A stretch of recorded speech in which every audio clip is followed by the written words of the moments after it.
Miután létrehoztuk a hirdetésünket, néhány perc után megjelenik a melodiák.hu-n is az álláshirdetés. A Veszprém megyére kerestem, és itt található a próbamunka hirdetésünk, rákattintok, és látjátok, hogy itt lesz a rövid leírás, jobb oldalon a már szokásos információk, és Claudia profiljával most jelentkezem is erre a munkára.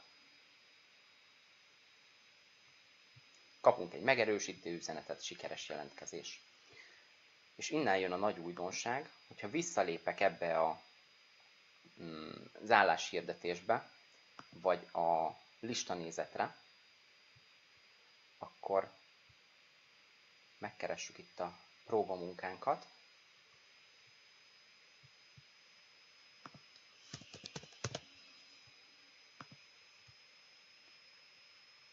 Látható, hogy a jelentkezők között megjelent Kardos Klaudiának a profilja, amire ha rákattintok, akkor meg tudom nézni a részleteit.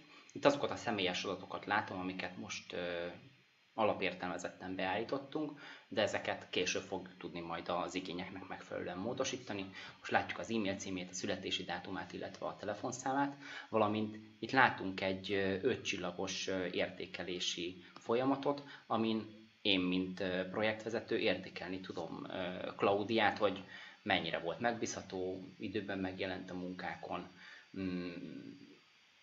mennyire voltunk vele elégedettek. Később ezek az értékelések majd kumulálódnak, összeadódnak, és a jelentkező profilján egy több értékelés átlaga fog itt megjelenni a csillagoknál. Visszajövök. Itt láthatjátok ezeket a különböző státuszokat, mentor, shortlist, interjú, felvéve, illetve itt van még egy elutasítva státusz. Egyszerűen meg tudjuk fogni ezt a profilt, és ha nekünk tetszik ez a jelentkezés, úgy gondoljuk, hogy megfelelő lehet erre a munkára, akkor egyszerűen áthozzuk a mentor shortlistre. De a mentor shortlist nem más, mint egy előszűrés, ahová gyűjthetjük azokat a diákokat, akik szerintünk megfelelők lesznek.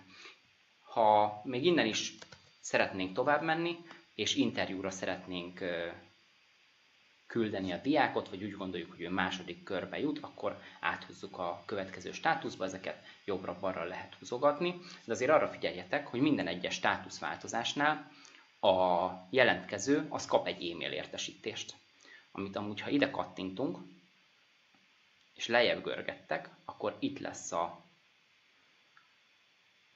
története a diáknak, gyakorlatilag az elejétől kezdve látjuk, hogy milyen kommunikációt folytattunk vele. Itt van az az e-mail, amit ő, amikor státuszt váltottunk, megkapott.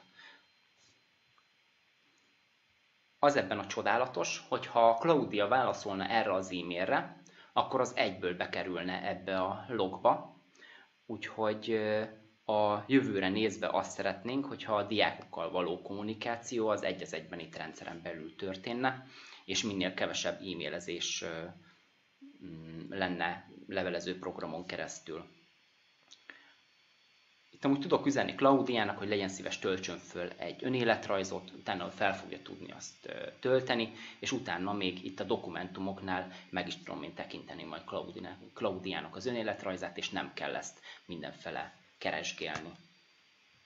Oké, illetve ha az interjún is sikeres volt Claudia, akkor áthozzuk a felvéve sikeres mezőbe, és itt szépen egymás alatt gyűlnek majd a diákok, amíg nem látjuk, hogy teljes a létszám. Vagy ha nem sikerült, akkor az elutasítva státuszba fogjuk őt húzni. Két fontos dolgot szeretnék még nektek megmutatni. Egyrészt erről a felületről indulva mi manuálisan is, vagy akár az ügyfélszolgálatos kollega hozzáadhat az álláshirdetéshez jelentkezőket. Például, ha ott áll előtte a diák az ügyfélszolgálaton, akkor fel tudja venni ide, hogy érdekli őt a munka. Ez a Create gombra kell kattintani. Itt kikeressük a jelentkezőnek a nevét,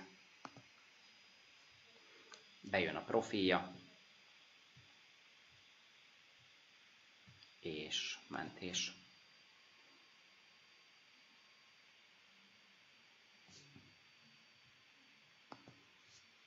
Ha visszaugrunk, akkor Ricsi már itt lesz a jelentkezők között, és őt is fogjuk tudni ugyanúgy kezelni, mint mindenki mást. Illetve van lehetőségünk az importálásra kattintva tömegesen CV vagy XLS formátumban betölteni a jelentkezőket, akár úgy, hogy előtte a SAS-ból egy szűrés alapján leválogattuk a diákjainkat, akár egy korábbi listából kiindulva.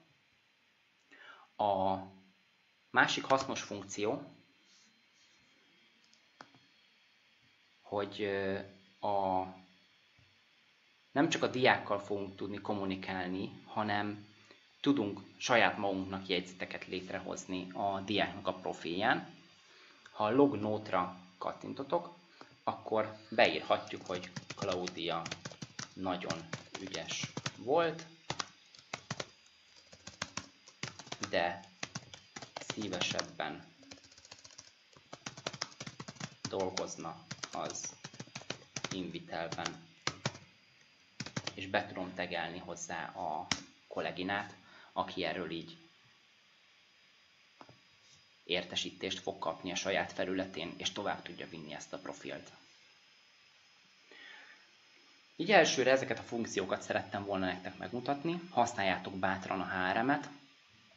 A levélben megtaláljátok azt a hibabejelentő formot, ahol ha bármi hibát tapasztaltok, akkor tudjátok jelezni a fejlesztőknek, illetve szívesen veszünk bármilyen jövőbeni fejlesztési irányt, ötletet, tervet. Használjátok! Köszi a figyelmet!